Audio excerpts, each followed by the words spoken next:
Alright, it's me Caleb and I'm back with my Gemini 200 model reviews and unboxings. To begin this video, however, I hope everyone had a Merry Christmas and I hope you have a Happy New Year as 2017 soon approaches. I know I haven't done one of these unboxing model reviews from Gemini in a while. I think it's been maybe since March since I did my last model review, but I did just receive this one right around Christmas time. This is one of the December releases from Gemini 200, and it's the new livery Alaska Airlines Boeing 737-900 with the split Scimitar winglets. So let's jump right into this model, which I think is now one of my new favorites in my growing collection of Gemini 200 and 1400 models. Obviously, first you notice the box, the black box with the gold letters, the gold trim, everything that you expect from one of the Gemini 200 models. Of course, the Alaska Airlines new logo on the box, including a picture of the livery in the model, which will be found inside. So let's find out what is exactly inside. Typical snap button, just on snap and the box opens. The stand would be in here. I do have the stand already assembled. I'll get to that a little bit later in the video.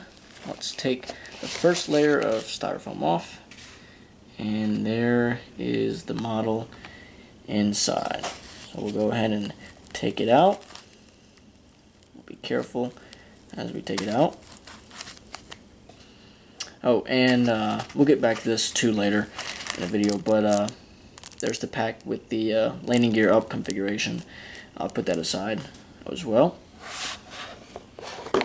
And here is the model. Now, before I begin with the model, I do want to talk a little bit about the new livery for Alaska Airlines. Obviously, they introduced the new livery earlier this year in 2016. And when they first came out with livery, I was actually kind of surprised. Didn't know what I really thought about it at first.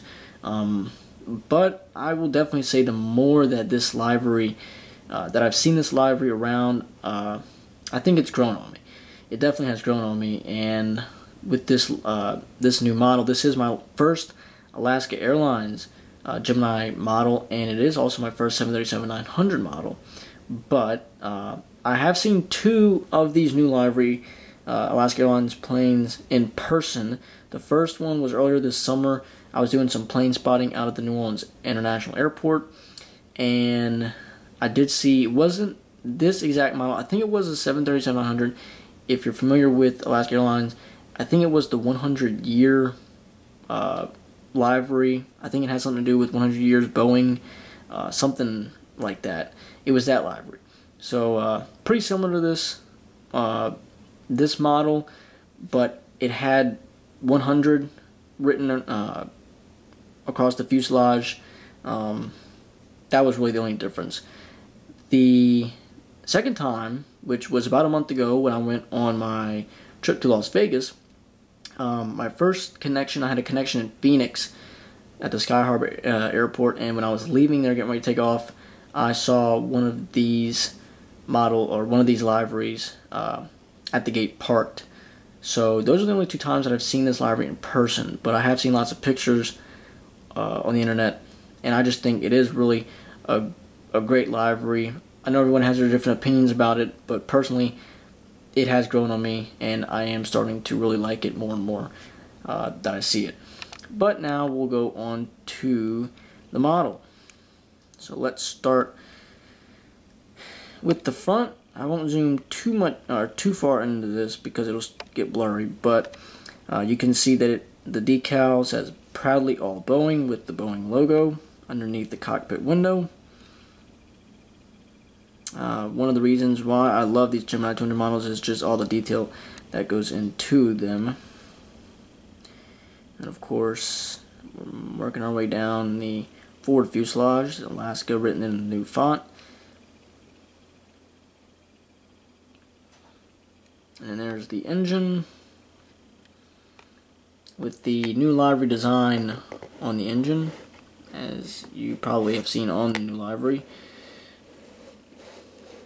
And of course this one has a split Scimitar winglets, so the same design on the winglet. Of course the double overwing exit doors. The registration for this aircraft is November 247 Alpha Kilo, which actually is a real aircraft in the Alaska Airlines fleet, and it is a new livery 737-900. Another reason why I love the Gemini 200, because they are actually based off of real aircraft in their fleet. And of course the Eskimo, the infamous Eskimo livery, or excuse me, logo on the vertical stabilizer, which remains relatively the same from the past, or from the previous livery. I think they just did some tweaks and some minor updates to it to make it a little bit more modernized, but it really does stand out, especially with those bright colors in the background, the greens, the light blues, and of course the navy and the gray. Of course the belly of this aircraft is gray, which you can kind of see. Now we'll go ahead and look down the back, turn it to the other side. You can get a look. Zoom out a little bit. But there is the model. Now the stand that came with this model, like I said, I've already assembled it, but that's the stand. I think this is the first stand like this that I've ever seen in any of my models, but basically it just comes in 3 parts. They pretty much just all fit together. This is the main piece right here, and then these 2 smaller pieces that just snap into these openings, these holes, and that's basically it.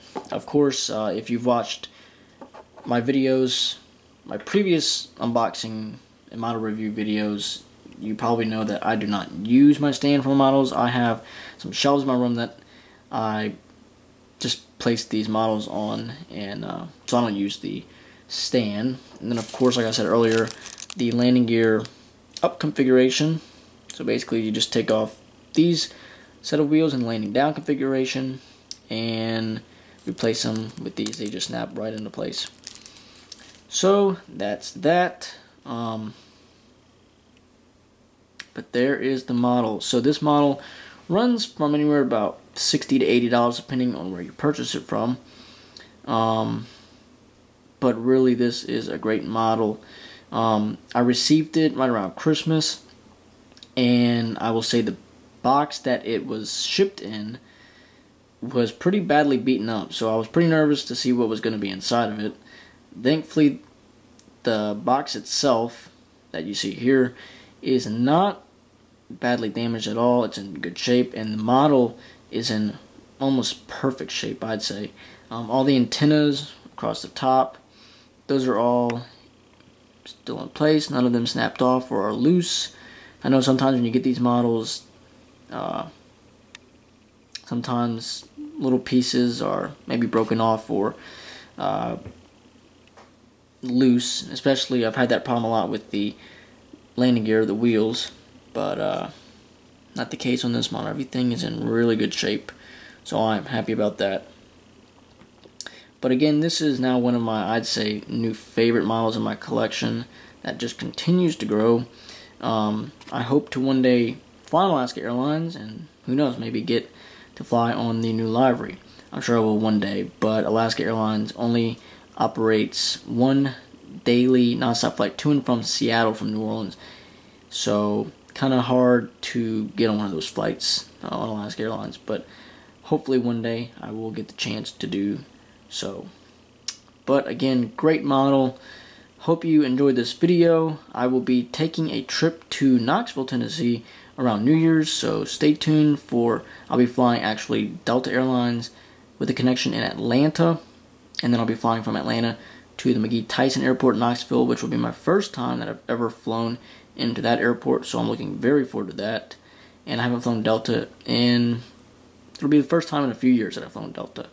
So it should be a fun trip. I'm only flying there one way, however. I'll be driving back, but I still will be uploading both flights, footage from both flights, onto YouTube in the next few days, hopefully, as well as you can check out my previous videos from my recent trips to Baltimore, my summer trip to Albuquerque in Colorado, as well as my most recent trip to Las Vegas.